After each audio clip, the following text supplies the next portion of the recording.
다국지구 구단지 입주자 모집 공고가 등록이 돼서 이제 1부에는 입주자 모집 공고를 좀 살펴보도록 하고 2부에는 평형이나 어떤 평에 넣는 게 좋을지, 어떤 평형에 넣는 게 지원하는 게 좋을지, 그리고 어떤 분양 방식으로 지원하는 게 좋을지를 살펴보도록 하겠습니다. 먼저 이 입주자 모집 공고는 좀 예정보다 좀 지연돼서 코로나 때문에 좀 지연됐는데 더 이상 미룰 수는 없었는지 이제 3월에 이제 분양을 시작하는 걸로 해서 공지가 됐고요.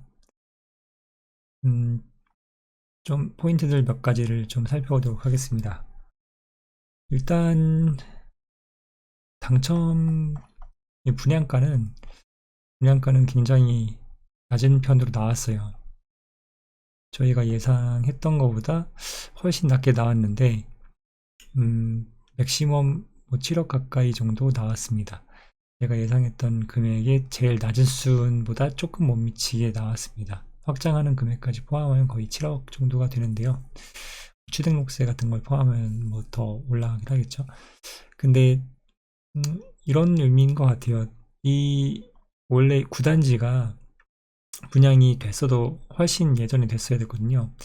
1, 2년 정도 늦게 분양하는 만큼 예전 시세에 비해서 좀 예전 시세를 좀 반영해서 분양을 한 것 같습니다. 그래서 8단지 분양할 때 대비 거의 1억 정도밖에 차이가 안 나는 것 같은데 어떤 분들은 8단지 분양했을 때 굉장히 비싸게 주고 분양을 받았는데 8단지 분양받은 사람은 호구다 뭐 이렇게 얘기하시는데 그건 좀 달라요. 왜냐면 이번 분양은 다른 게 밑에서 보겠지만 주변 시세에 대비 좀 싸기 때문에 10년간 전매 제한이 걸립니다. 8단지 분들은 그런 것들이 안 걸리고 팔 수 있는 게 제가 봤을 땐 10년의 불확실성을 해소할 수 있는 그런 8단지 분양을 받으셨으면 뭐 잘 받으신 거죠.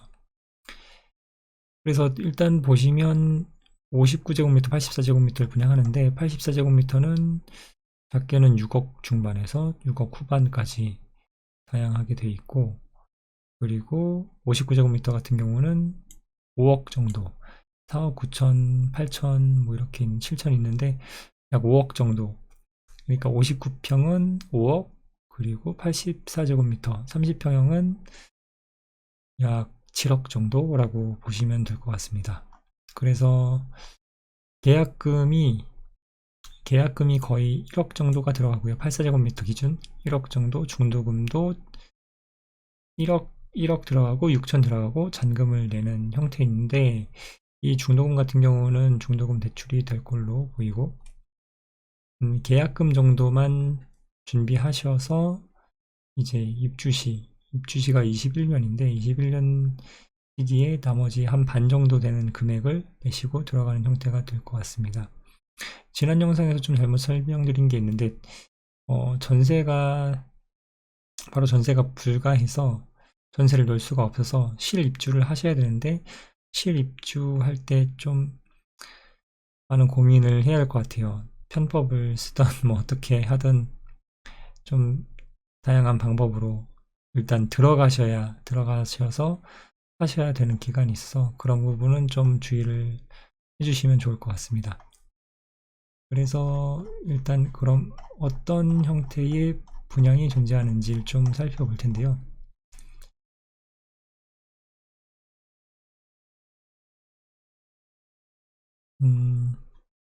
15%, 15%, 15%, 10%, 45% 이렇게 되는 형태이고 뭐 선납 할인이라는 게 있어서 선납을 한 만큼 그 분양가에서 일정 부분을 먼저 냈기 때문에 이자 같은 형태로 선납한 부분에 대해서는 할인을 해줍니다. 저도 예전에 분양받았을 때 선납 할인을 받았었는데 선납 할인 받으면 좋은 점이 일단 3% 이렇게 할인을 해준다는 부분이 있고 요즘 은행의 대출이자를 봤을 때 2% 초중반에도 신용 대출이 가능합니다. 그래서 2%대로 대출을 받으셔서 먼저 내면 3%의 할인이 있고 나아가서 분양가를 일부 깎아주기 때문에 취등록세가 그에 비례해서 절약이 됩니다.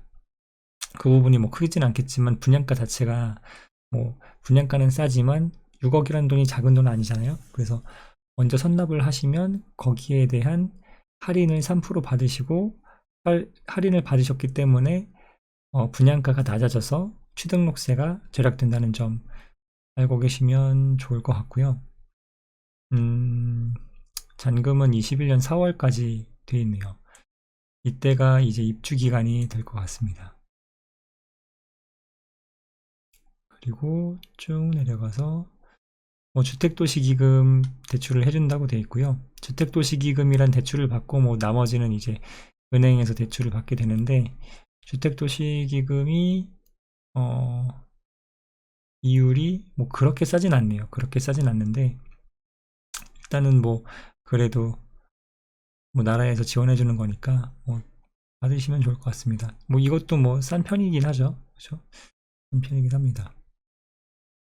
그리고 내려가서 신청 자격을 보면 두 가지 측면에서 보면 되는데 일단 기본적으로 서울특별시에 1년 이상 계속 거주자시면 쉬어야 됩니다. 계속 거주자셔야 하고 이게 미달되면 이쪽으로 가는 거기 때문에 일반 분양, 신혼부부, 생애 최초, 노부모 분양 이런 경우는 서울특별시 1년 이상 계속 거주자가 아니시면 지원하지 않는 게 맞고요. 여기까지 갈 리가 없으니까요. 다자녀는 조금 다른데 다자녀 같은 경우는 서울특별시 1년 이상 계속 거주자 혹은 수도권에도 50%가 배정이 된다는 걸 알고 계시면 좋겠고요. 그래서 서울 지역이 아니시면 일단 다자녀밖에 답이 없는데 다자녀 같은 경우는 아마 2부에서 보여드리겠지만 자녀가 몇 명 이상이어야 되냐, 가점이 얼마 이상이어야 되냐 이런 걸 예전 사례를 비례해서 좀 보려고 하는데 예전 사례를 가지고 보려고 하는데 아무래도 세 자녀 정도는 되셔야 될 겁니다. 세 자녀 정도.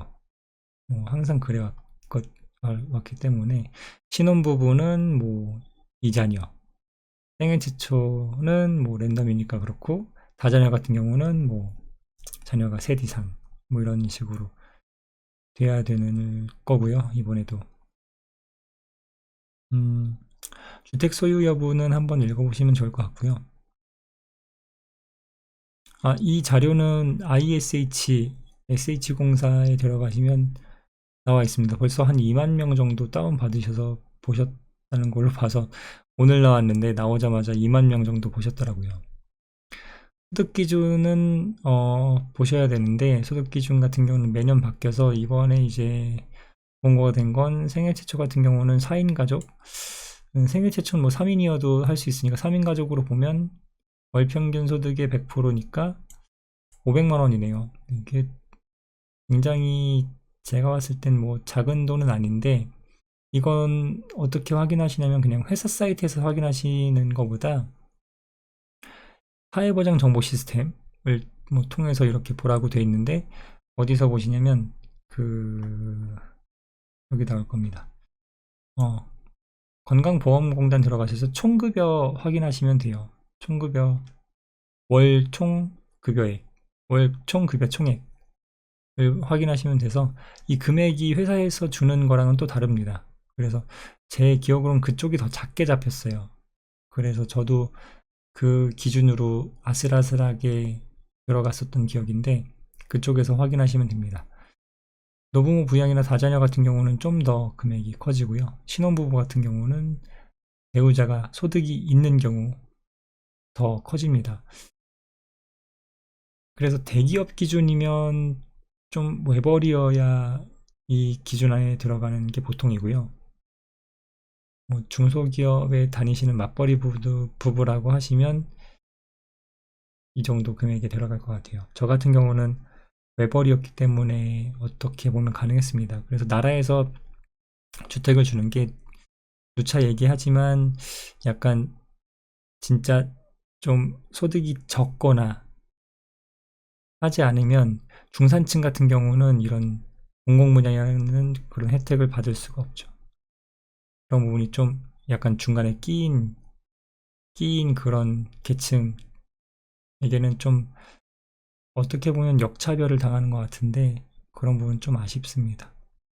다자녀 같은 경우는 보면은 96개를 분양하고 59, 평형이 3개 있네요. 59 확장형, 84 확장형, 84 확장이 안 된 비확장형 같은 경우가 있는데 굉장히 세대수는 작은데 2부에서 잠깐 말씀드리겠지만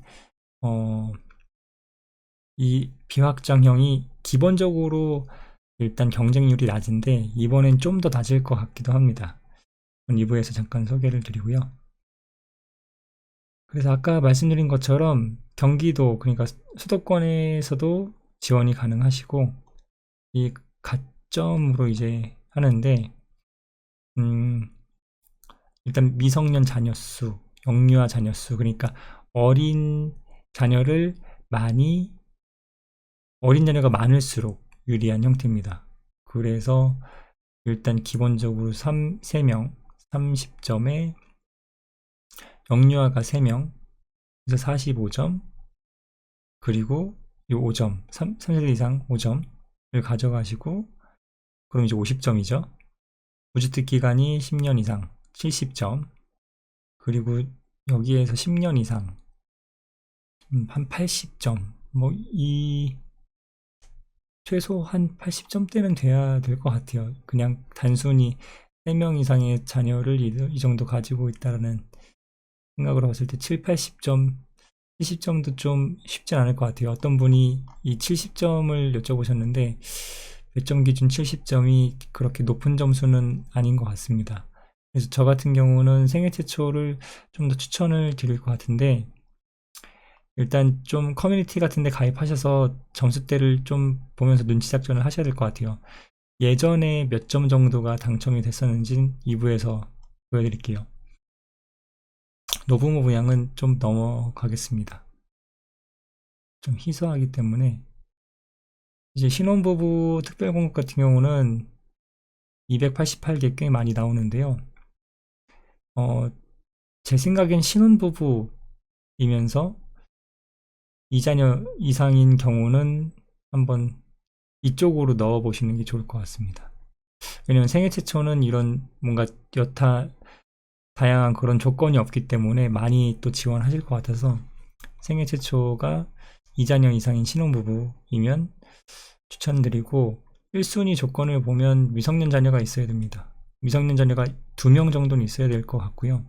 같은 순위면 미성년 자녀가 많은 자가 우선순위를 가져가거든요. 그래서 일단은 제가 항상 후배들한테 많이 말씀드리고 영상에서도 많이 말씀드렸었는데 이 신혼부부의 조건을 가져가시면서 2자녀를 만들기가 쉽지가 않아요. 그렇기 때문에 항상 말씀드리는 게 애를 하나 낳고서 혼인신고를 해라. 그래야 신혼부부 기간이 좀 기니까 라고 많이 얘기하고 있습니다. 그래서 그런 부분은 좀 챙겨보시는 게 좋을 것 같고요. 신혼부부의 조건이 어디 나왔을 텐데 신혼부부 저도 이걸 처음 보면서 말씀을 드리다 보니까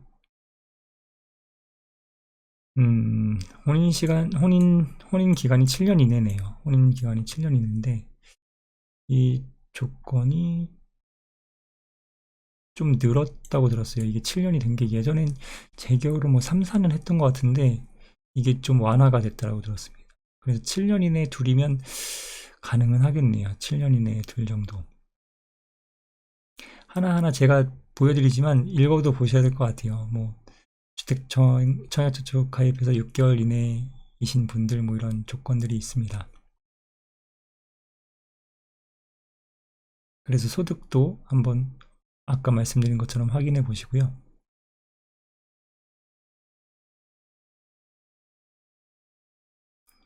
생애 최초 같은 경우는 그냥 무주택 세대주면 대부분 하실 수가 있습니다. 청약이 뭐 2년이 되고 선납금 포함해서 600만 원 이상이어야 되고 그리고 원인은 뭐 당첨은 당연히 안 됐을 거고요.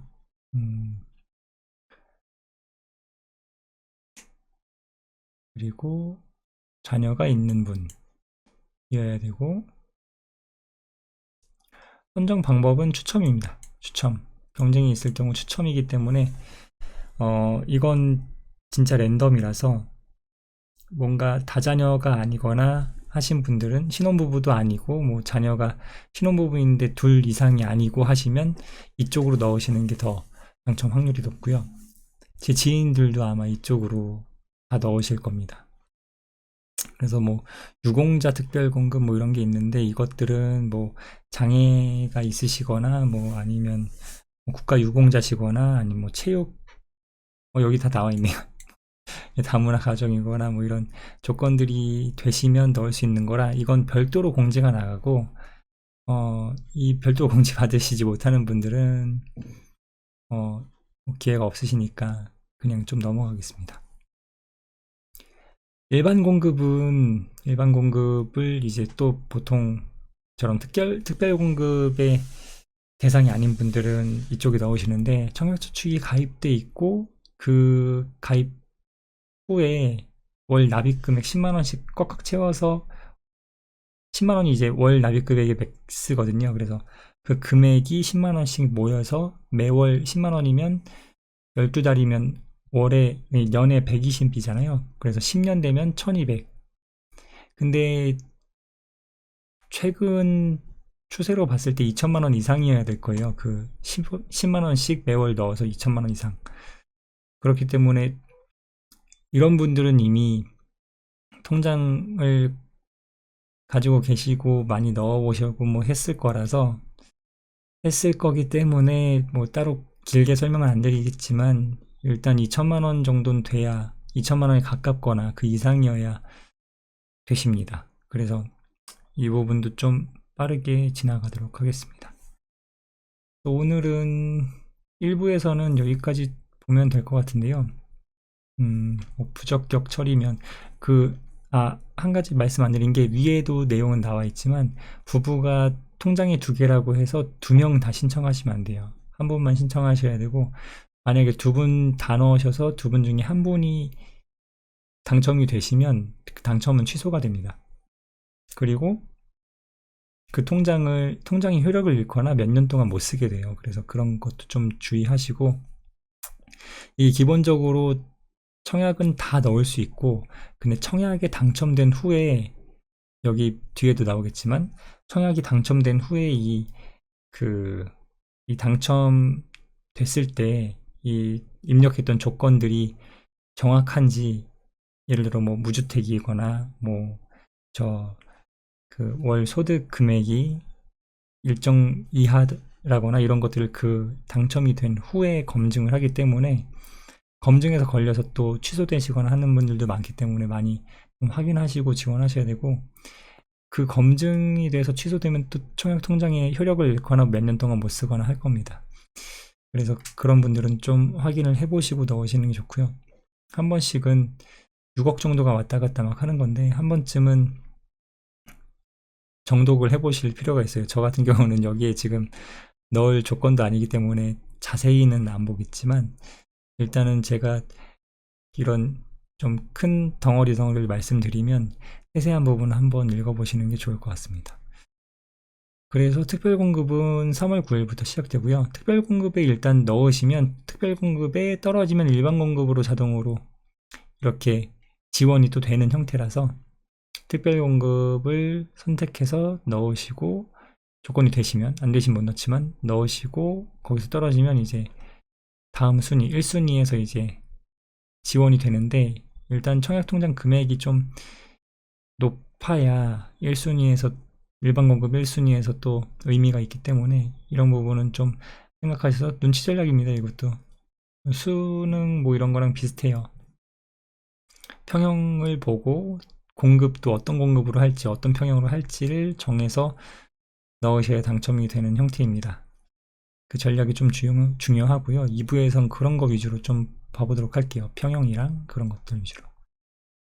그래서 청약은 좀 내용이 바뀌었죠.